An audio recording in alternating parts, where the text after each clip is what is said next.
ମାଛ। ଆଲୋ ଏ ନାତୁଣୀ ବୋଉ, ଆଲୋ ବେଗି ଆସେ। ନାତୁଣୀ ଲୋ ନାତୁଣୀ ହେଲୁ ପ୍ରେମ ବାୟାଣୀ। କଣ ହେଲା ଜେଜେ? ଆଲୋ ନାତୁଣୀ ଆଜି ପୁରା ତାଜା ମାଲ ଆଣିଛି, ଖାଇଲା ମାନେ ଉଠିବ। କଣ ଉଠିବ? ଆଲୋ ବିଛଣାରୁ ରୋଗୀ ଉଠିବ। ତମ ମାଛରେ ଏତେ ଭିଟାମିନ ଅଛି? ଥରେ ଟେଷ୍ଟ କରିକି ଦେଖେ।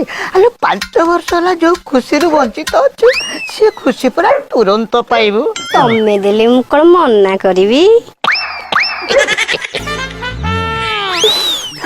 ଆଲୋ କେତେ ଦେବି? କିଲେ ନା 2 କିଲେ? ନାଇଁ ଥାଉ, ତମ ବାକି ପଇସା ତ ମୁଁ ଏଯାଏଁ ଦେଇନି। ଆଲୋ ଛାଡ ବାସି ବାକି ବୁକର କଥା, ତତେ କିଏ ବାକି ମାଗୁଛି?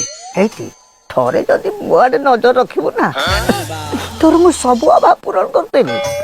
ଆଉ ଡେଲିକା ଡେଲି ଏତେ ଭେରାଇଟିର ଦେବି ଯେ ଛାଡା ହେଇଯିବୁ। ତମେ ଖାଲି ଦବା ଆରମ୍ଭ କର, ଖାଇଲେ ଜଣା ପଡିବନି ତମ ମାଛ କେମିତିକା। ଦେଖି ନାଗେ ଗୋଳମାଳ। ହଉ ନେ। ଇଲୋ ବୋଉଲୋ, ଏତେ ବଡ? ଆଲୋ ଇଏ କିଛି ନୁହେଁ ଲୋ, ଆଚେ ବଡ ଅଛି। ଆଠୁ ବି ବଡ ଅଛି। ଆଜି ଏଇଥିରେ କାମ ଚଳେଇ ଦେ, ସୁବିଧା ଦେଖିକିରି ଆଚେ ବଡ ଦେବି। ମୋ ଜେଜେ କେତେ